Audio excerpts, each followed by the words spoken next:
Good morning, everyone. We'll just say a word before we begin here. Our condolences, our prayers go out to the Cheney family.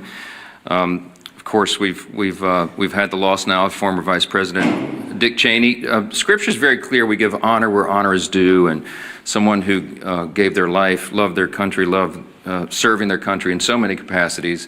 As you know, Dick Cheney served as Vice President. He served as a Secretary of Defense. He served as a congressman, of course, from Wyoming, and as the youngest chief of staff to any president in the history of the country.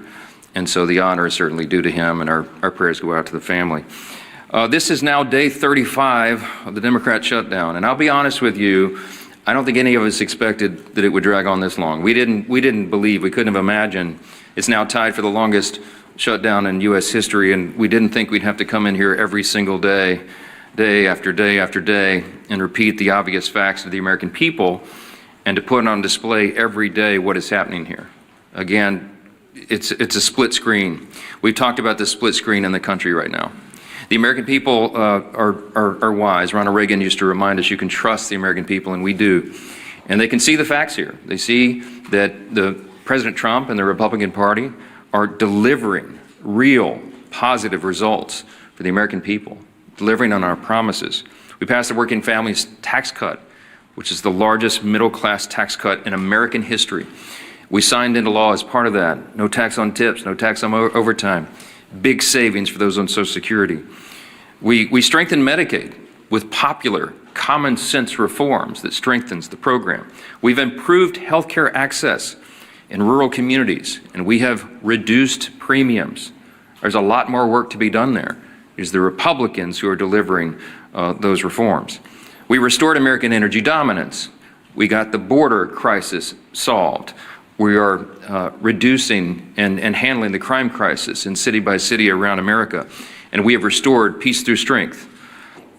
That is on one side of the screen. Over the past 34 days of this shutdown, the Republicans have been the only ones working in good faith to end the shutdown and get everyone paid and get the services flowing again. And we have voted that way 14 times. That's on one side of the screen. On the other is the Democrats. And it's such a stark contrast. Because in the last 10 months, the only thing that party has accomplished for the country is to shut down the federal government and cause this pain. The past 5 weeks have been painfully clear that Democrats are not interested in doing their most basic job.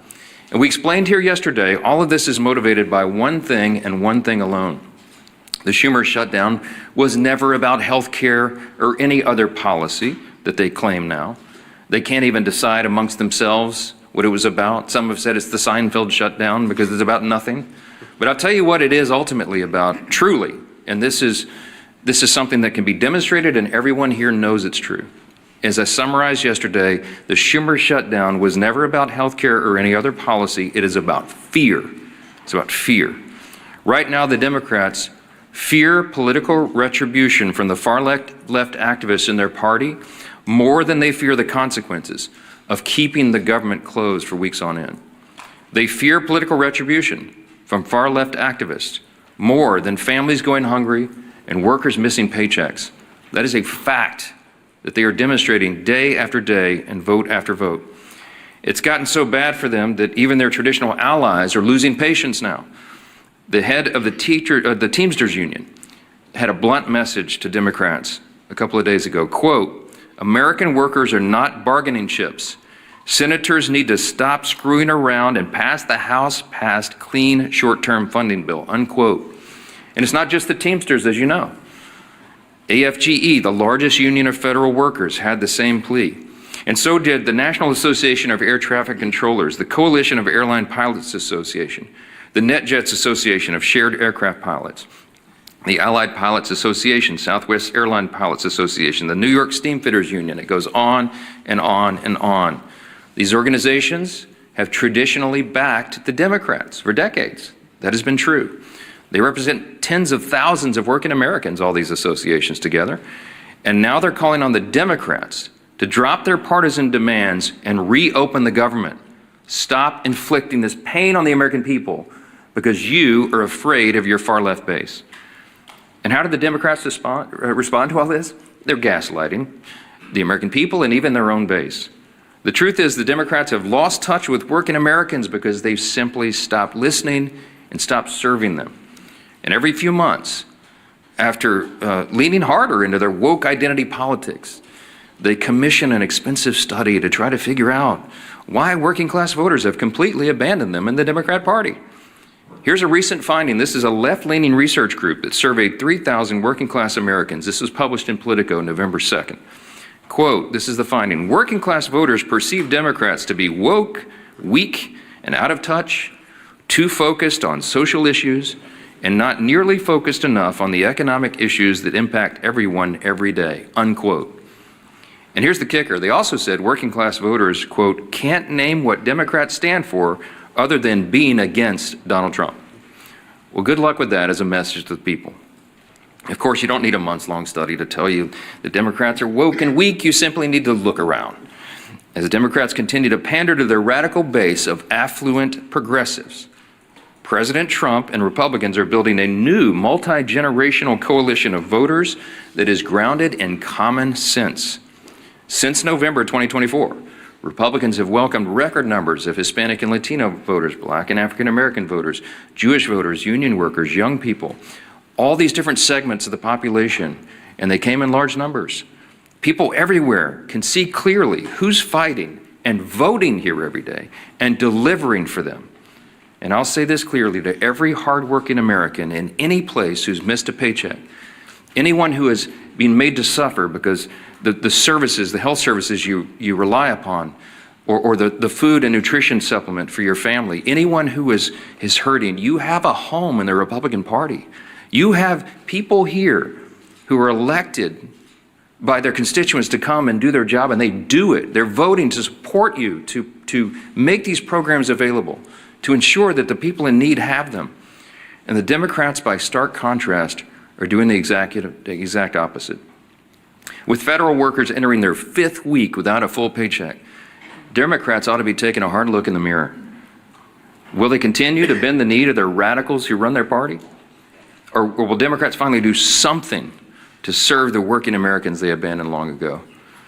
As we said here all along, and every day we come in and tell you the same thing, Democrats made the deliberate choice to shut down the government. And only Democrats can put an end to this madness by making the deliberate choice now to reopen the government. Today is a big election day. In these blue states, we certainly hope for a surprise, but I mean, it won't be a big surprise if the front runners, the Democrats, the radicals, win some of these elections.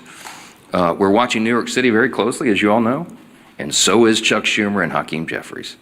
And they're terrified that the Marxists are taking over their party, and the evidence today may show that that is true. Now, until Democrats decide to do the right thing, we expect working Americans to continue to flee the Democrat Party and find a home with the Republicans, and we welcome them with open arms, and we'll keep fighting for them every day. And one of the people who is fighting every day and doing an extraordinary job in the cabinet of this administration, this historic administration, that has accomplished more in the first 9-10 months of an administration or Congress than arguably any in history. We have our former colleague and our dear friend who's on the side of American workers, and we'll address that today, Labor Secretary Lori Chavez de Reamer. We're happy to have you. Madam Secretary. Thank you. Well, thank you, Speaker Johnson, and it's certainly an honor to be here at the Capitol on behalf of this administration and this president. Speaker Johnson, I want to say thank you to you and my former colleagues. House Republicans did their job more than 5 weeks ago by voting for this continuing resolution. How do I know this? Because I did the same thing 5 different times when I was a member of the House. It was one of the easiest votes for me to take because you do not play games on the backs of the American people. It's the fundamental tenet that they elect you to do, and that is to keep the government open. That's exactly what I did. And now Democrats are not choosing to represent their constituents and the American people. What does a shutdown do? 42 million Americans are going without their SNAP benefits. Air traffic controllers are working around the clock to keep Americans safe, without sleep, without paychecks, and they are required to do their job. Small business owners are not getting $4 billion in small business loans to keep their doors open. How can the economy continue to grow? We are losing $15 billion a week in GDP because of this Democratic shutdown. American workers are suffering. Prominent unions are speaking out. Our friend Sean O'Brien, as the Speaker said, was at the White House begging Senate Democrats to open up this government. American workers, 1.3 million Teamsters, are represented by Sean O'Brien. He mentioned they cannot be used as political pawns. But you know who's being used as political pawns? The Teamsters by these Democrats. Because they will go to the Teamsters and they will ask them for something, and now they're not going to answer that call. They are begging them to open up this government to grow this economy. Other unions as well, manufacturing, building trades, industry-specific skilled trades. It's the workforce that I represent as the Labor Secretary. Every single day we show up to make sure that they have the tools that they need. We have sent out over $86 million to our respective states in order to upskill and reskill the American workforce. The future of the American economy is on my shoulders, on this administration's shoulders, and the Democrats have stopped all the momentum that we have put in the last 9 months. Registered apprenticeships, the future workforce. Not only are we hurting the current workforce, it's the future workforce. We are trying to educate our young people. We're trying to register 1 million active apprentices across this country. We had almost 250,000 registered, and now that has come to a screeching halt. We're trying to educate our young Americans on AI. Pilot approaches for workforce challenges in AI, the uncertainty. American workers deserve to know that they are going to have a job in this country, and the Democrats have chosen to play those political games. But many of our efforts have been stopped. 13 times they had an opportunity to say yes, just like I did, just like my colleagues have done. Enough is enough. President Trump has done his job. Not only has he leveled the playing field with tariffs, not only has he welcomed great trade agreements, he has worked most recently with South Korea and Japan to bring hundreds of millions of dollars back to this country for the shipbuilding trades. I have been working around the clock to make sure that we can protect our national security for this country, and now that has also come to a stop. We are hurting American workers. We need to get them back to work. We need to grow this economy. We need to get their paychecks back in their hands so they can provide for their families, put gas in their cars, pay their mortgages, turn on their lights. I'm talking to all of you American workers out there. We're here for you. We're going to continue to fight through this shutdown, and I am begging these Democrats to show up, do their job, and open up this government. 35 days is far too long for the American people. Enough is enough. I'd like to turn it over now to my Chairman Wahlberg, Education and Workforce Committee. And again, on behalf of the President, it is an honor to serve him. It is an honor to serve the American people, an honor to get up every single day and do this job for the American men and women of this country who are building back the United States. Thank you. Well said, Madam Secretary. And I've worn out my voice, Mr. Speaker, over the course of the last 5 weeks all across my district, from Lake Erie to Lake Michigan, from Detroit to Grand Rapids, from South Bend to Toledo, Ohio. Getting the message out that Republicans did what we needed to do to keep this country moving forward. We were willing to negotiate on everything and anything, but do it in a way that doesn't have a punitive impact upon the citizens we are so privileged to serve. And Madam Secretary, we're looking forward to Workforce Pell being initiated and getting more people trained for the workforce for the jobs that we need. And this stutter that's gone on now for 35 days doesn't help us get it up and running well as a result of the One Big Beautiful Bill and what we've done there and many other things for education and the workforce. It's now been over a month since Democrats shut down the government, and the American people are feeling the impacts. Workers and families don't know when they'll receive their next paycheck. Service members and men and women who keep us safe may not be able to feed their families. Air traffic controllers are working double shifts along with TSA, that I greeted last night and thanked for working without a paycheck in sight. These are proud Americans who are working hard to keep our communities running, and the Democrats are making sure they won't get paid. The Democrats are making sure they won't get paid. Did I make that clear?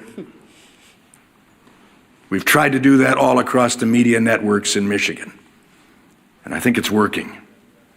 Similarly, businesses across the country are facing mounting uncertainty. Groups like the Job Creators Network and National Restaurant Association are raising the alarm about millions of workers and businesses at risk of closing because of the shutdown. And according to the American Hotel and Lodging Association, the economy loses $31 million per day from lost hotel revenues. Virtually every sector of our economy is hurting because of this foolhardy Democrat shutdown. And since the start of the shutdown, more than 4,800 small businesses have been unable to access the Small Business Administration loans. I've sat with some of those businesses. I've heard their concerns. I've heard their desires to expand their business, but they can't get the applications filled out, further restricting businesses' ability to grow, potentially forcing others to close permanently. What's more, this shutdown has disrupted the data that drives the economy. Jobs, prices, paychecks, the data that guides it all has stopped flowing, and that is hurting workers, families, and job creators. In my home state of Michigan, we're losing more than $360 million in economic activity every week, week upon week. That means every week workers, job creators, and communities lose out on chances to thrive as families struggle to put food on the table. But Democrats don't seem to mind. We've all heard House Democrat Whip Catherine Clark's interview describing the suffering of families as leverage to remote health care to illegal aliens. And then there's the Senate Democrat leader, Chuck Schumer, and his comment that every day gets better for us. How cruel, how unfeeling, how uncaring. Clearly, the Democrats are so wrapped up in DC politics, they've forgotten what really matters, helping the Americans thrive. Now, labor unions, as the speaker pointed out, who overwhelmingly supported Democrat politicians and left-wing causes, are calling for Democrats to vote for the House Republican-passed clean continuing resolution. We passed it. We funded government. We didn't shut it down. The American Federation of Government Employees, Steamfitters Local 638, Teamsters, and pilots unions are calling for the government to reopen because livelihoods are being crushed. Our nation's children are being impacted too, and I'm concerned about that. Some Head Start programs, some of those small little seats that I've sat in, hearing about what good work is done for these families and kids. Head Start programs, because of the Democrat unfunding of them, will not receive federal grants despite being the only option for many low-income families. That will lead to disruptions that will force families to go without child care as programs face dwindling funds or go without funding entirety. We funded it in the House.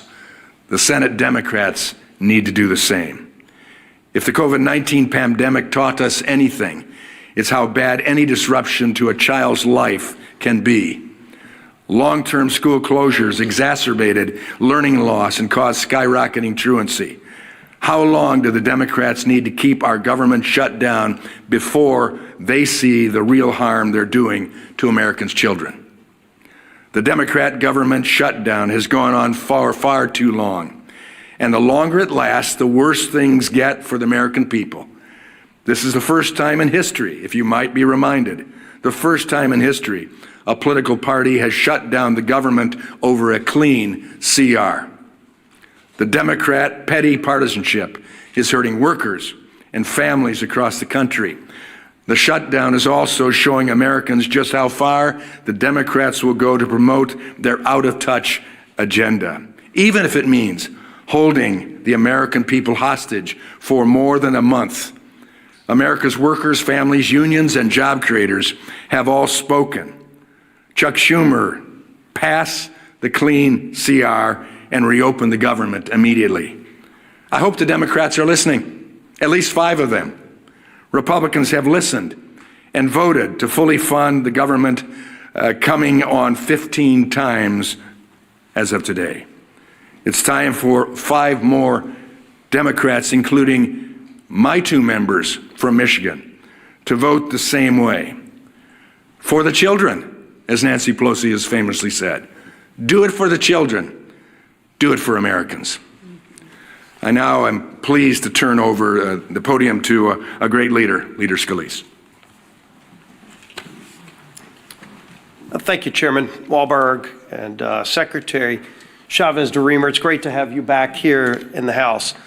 I'll start by joining in with what the Speaker said and extending my condolences to the family of Dick Cheney. Of course, served 8 years as President George Walker Bush's Vice President, served in so many other important roles in government, started as a member of this House of Representatives, and lived an incredible life, and we mourn his passing and extend our prayers to the Cheney family.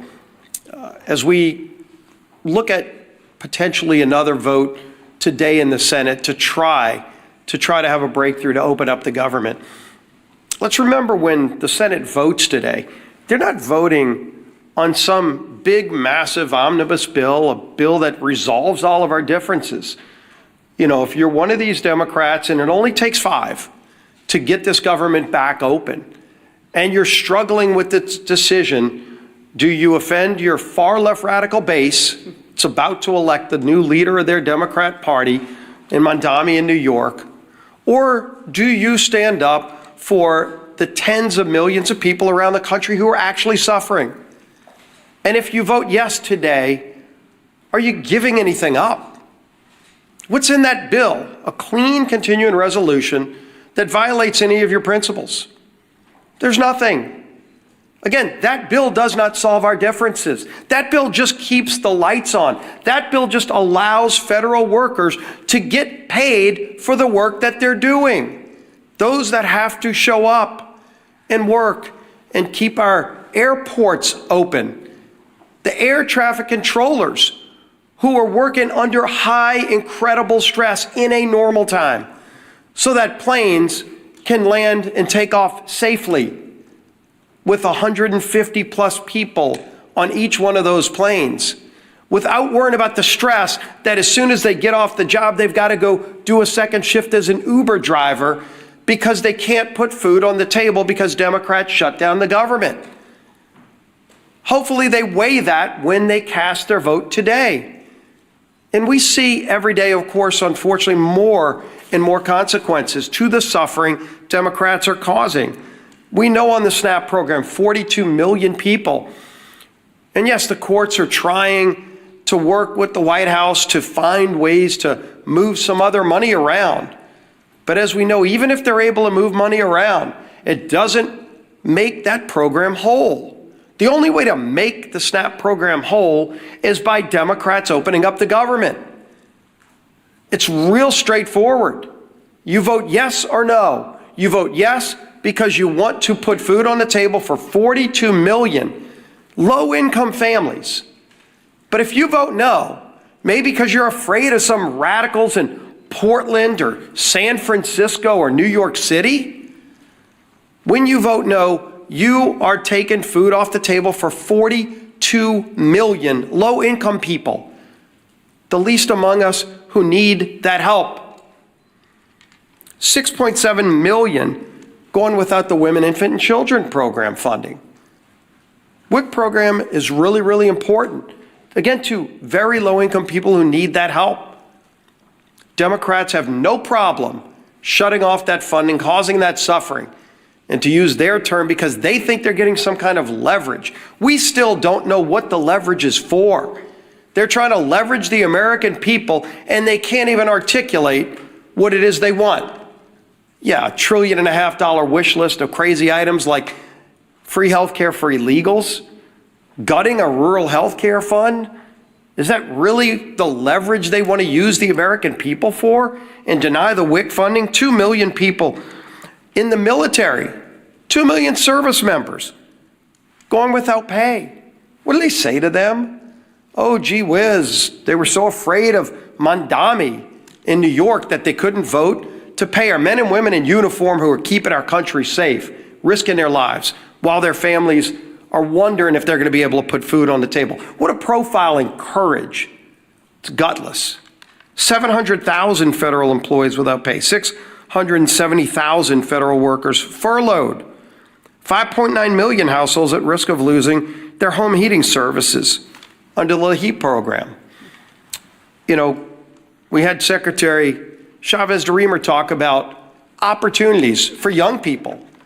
They just want to learn through apprentice programs to get their start in life so that they can go and get a skill, a trade, maybe start their own small business. That's not going to happen while the government's shut down. And if those Democrats vote no again today, ask them to articulate why. What's their answer to those young people? Some 19, 18-year-old kid who just wants to go learn electrical skills, but won't be able to because, why? Because Democrats want to use him as leverage in some game that they can't even explain. And then, of course, we all know all the different groups that have come out over and over. They've not said, let's pass some big sweeping omnibus bill. They've just said, pass the clean CR that the House passed over a month ago. The National Air Traffic Controllers Association, American Federation of Government Employees, Teamsters, Coalition of Airline Pilots Association, Airline Pilots Association, NetJets Association of Shared Aircraft Pilots, Southwest Airline Pilots, additionally, United Airlines, Delta Airlines, American Airlines, Southwest Airlines have all called for the same thing. It's for the Democrats in the Senate to pass the clean CR. The message couldn't be clearer. Their mission can't be more direct. You just show up today and do your job and vote yes. Doesn't solve all of our differences. It just gives us a few more weeks to start negotiating our differences on so many things, but while not holding the American people hostage. End this madness, Democrats. Open up the government. Our whip, Tom Emmer.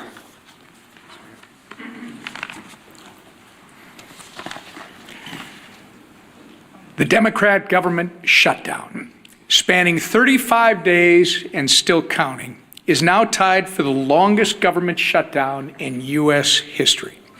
Chuck Schumer and company are going down in the history books for being total obstructionists over a nonpartisan government funding bill. Meanwhile, it's hardworking Americans who are being forced to pay the price. Federal workers are turning to local food banks to feed their families. Head Start programs are beginning to close, as Chairman Walberg mentioned. Thousands of flights are getting delayed due to staffing shortages. Small businesses that contract with the federal government have already lost an estimated $12 billion. Even unions, as you've heard, which traditionally have favored our colleagues on the other side of the aisle, are begging for them to end their needless shutdown charade.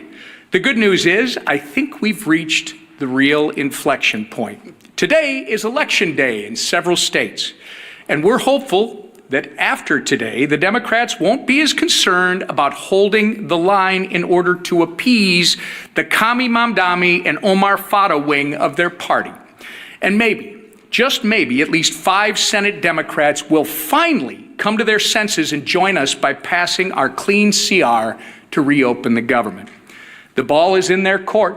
Republicans have done our job. The question is, are Democrats willing to put politics aside long enough to do theirs? I hope the answer is yes, sooner rather than later. The American people deserve better. Chairwoman McLean. Thank you. And thank you, Chairman Walberg and Secretary Chavez DeRemer. It's good to see you again. Thank you for your words.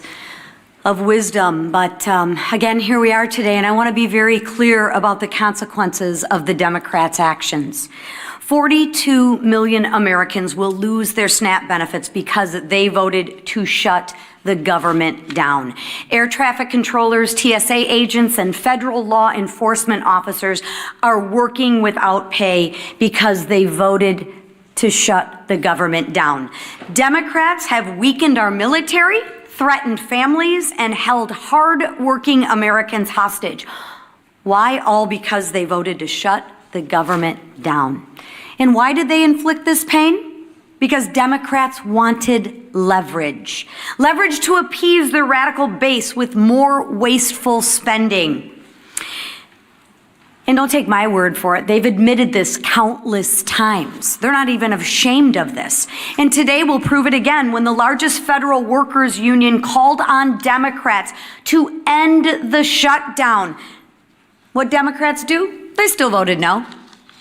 When air traffic controllers unions asked them to support the clean CR to make sure that the government stayed open, Democrats voted no. And when nearly 500 small businesses and travel organizations warned the shutdown is crushing them, what Democrats do? They voted no. But the socialist wing of their party wants government-run health care, taxpayer-funded benefits for more illegals, and another $1.5 trillion in wasteful spending. That's what your Democrats want. Enough is enough. We aren't going to let your socialist base call the shots. To every Democrat watching, hear me when I say this. It is time to stop holding the American people hostage. Just because you are being held hostage by your socialist base. End the shutdown. End the pain and suffering for the American people of which you represent, and end it now, please. All right, thanks again, Mr. Chairman, Madam Secretary. I know you all are busy. We're glad you're here and grateful to have you. Let's take some questions. Front row, front row. There's been reports of bipartisan talks from senators to reopen the government, to move forward on the ACA votes. Are you or other top House GOP members in the loop with these conversations? Are you present in these meetings? No, not present in the meetings. I know about it, as much about it as you do. I know there are, we hope, we pray, a handful of moderate and centrist Democrats left among the Democrats in the Senate, where the whole country is counting upon them. I have said here, I do not expect that Chuck Schumer or Hakeem Jeffries will ever vote to reopen the government. I don't think that they're willing to face the wrath of the leftist base. They see what's happening in New York City and in their state of New York, and they're terrified by that. I mean, we've made that very clear, and I think the evidence speaks for itself. So we're going above the heads of the so-called leadership, and we are appealing to the consciences of a handful of people in the Senate who want to do the right thing and just stop the pain for the American people. And we pray that today is that day. Maybe tying for the longest shutdown in history is something that they can claim as some sort of success. But it's sickening. It's sickening to see a political game being played. We're not playing a game here. We never were. Back on September 19th, to remind you all again, we passed a clean, nonpartisan CR that's 24 pages in length, had not a single Republican priority on it. Why? Because we did it in good faith, because we didn't want this eventuality to occur. We knew it would be too painful for the people, and that's why we've always done the right thing, as everyone has said over and over. Now they won't, and we all know why. Yes, sir. No.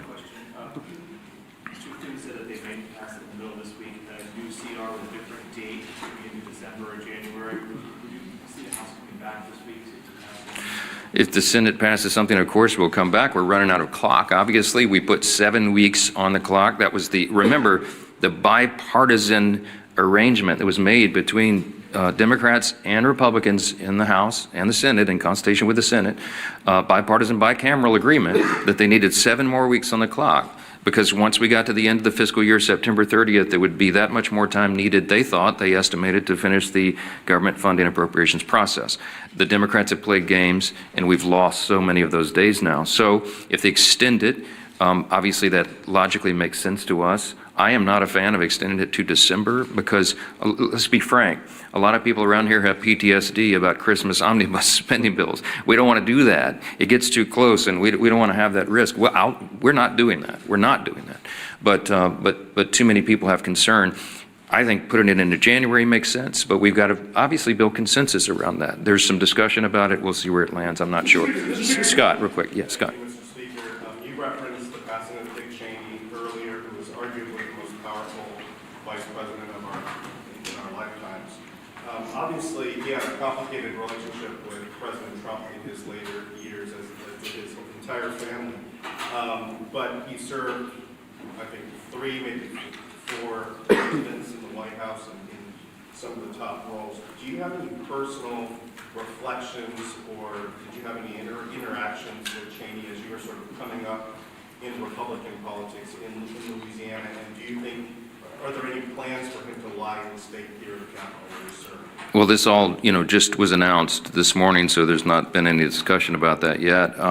My interaction with him personally was limited when I was a freshman in Congress, and the 115th Congress came here in January 2017. One of my classmates was Liz Cheney, and we were in the same class. And I think I met her father for the first time with her personally. And of course, I was honored to meet him. At the time, everybody was aligned on the same page on everything. And I, admired what he had done in Republican politics to that point. And I meant what I said when I came up here and began this morning, that even when we have political differences with somebody later in life, you have to honor the sacrifices and the service they gave to their country. And we certainly do that for the former vice president, and our prayers go out to the whole family. So, yeah. You talk about the split screen between the Democrats are doing and what the Republicans are doing. What about the split screen about the fact that the Trump administration is administering only part of the SNAP program while President Trump is having a Gatsby party at Mar-a-Lago? I reject the premise of the question. Let me talk about SNAP. Okay. By the way, the president had an annual Halloween theme party every year at Mar-a-Lago. That's what he went back to as obligatory tradition. And I just discount what you're trying to do there. The SNAP benefit is a very important question. The White House has bent over backwards, as we've recounted here every morning, to make sure that Americans' pain is mitigated as much as possible, reduced as much as possible. So we got the troops paid. They made creative solutions for that. The WIC funding for women, infants, and children. And SNAP came to a legal crossroads because the legal analysis said that you could not use the contingency fund if the underlying fund was not flowing. I've explained that into detail here multiple times. 2 courts disagreed. So what did the president do? In good faith, showing again that he's willing to bend over backwards to help the American people when Democrats are not, he went to the court and said, fine, show me how to do it, because we don't see the path. And so the courts have ordered that. They filed a brief yesterday, or some response yesterday in the court, that they'll give as much as is there. Remember, the contingency fund only has roughly $5 billion, and it costs roughly $9 billion for a month of SNAP benefits. So I think the arrangement is they're going to give half, at least half, to everyone. But here's the problem: it's very complex, is that it's administered through the states, and you have to recalculate all the allocations and how the checks go out. It's not, you can't just flip a switch and do that. It's a lot of work that goes into it. So I can tell you that the president is dialed in on this. The president is trying to protect and cover the American people, as he always does. The president is trying to get the government open again. And the Republicans have voted 14 times to do it, and the Democrats have voted 14 times not to do it, to keep the government closed. That's the story. And I don't know why there's any confusion about this at all. They're going to do it again today. My prediction is the Democrats are going to vote for the 15th time to shut their government down, and they're going to look down their noses at the people who are struggling, who's suffering, can't put food on the table, who can't pay their bills because they're playing games over here. It is absolutely unforgivable in my view. And I wish more of you would give them a tougher time. Yes, last one. Are you going to be able to coach? A question for the Secretary, if I may. I'm just curious if you can kind of tell us what we know about how the shutdown has impacted the labor market. Obviously, with Bureau of Labor Statistics folks being furloughed, I'm curious what we do know so far about how this has impacted the job market, and if we will really be able to get a full picture, or if we will it take the shutdown ending for us to be able to get a full picture? Yeah, thank you for the question on the Labor Department and specifically BLS, the labor statistics, how important those data points are in order for the markets, in order for employers to understand what the workforce is needed. We are not able to release a lot of those reports because we have those furloughed employees. So once the government is open, we will get right back to work in releasing that. We released one report earlier this month because that was required by law, and the CPI in order to talk about Social Security checks for 2026 that had to be calculated. So we brought some workers back for that, but we will not be able to release the other data points. As far as the Department of Labor goes, as was mentioned, when we're talking about the SNAP program, one of the other programs that we're definitely concerned about, and we've sent letters out to all 50 states, is unemployment insurance. As delivered by those states, that will be the next thing that we have to be concerned about. If people stop receiving their unemployment insurance, will be another detrimental fact to the American workforce. So that is what we're focused on now. We need this government open. We need to get back to work for the American people. The American workers deserve to know where their next paycheck is coming from, and the American economy deserves the American workers there. So yes, this is impacting the labor force. I would imagine we're going to see more and more things every single day that this government is shut down. It is going to affect the American economy. And so we're working hard at the Labor Department to make sure that we can keep everything running that we can. But right now at this point, we're working off the back heels of us, and we have to do everything we can. So it's important to get as many statistics out as we can, but we haven't been able to do so. So we're working hard for the American people. We need this government open to do so and to continue. Thank you. Real quick, do you support ICE raids in districts like Speaker Johnson's district, the Republicans up here on stage, in the agriculture and hospitality sectors? Well, one of the things we focus on is all of the programs in order to support the American people. Certainly, the president has been clear. We secured that border. We're going to continue to work on behalf of this administration to focus on the American people, American first policies, and the American workforce. Thank you. Thank you. What about LSU? Thank you.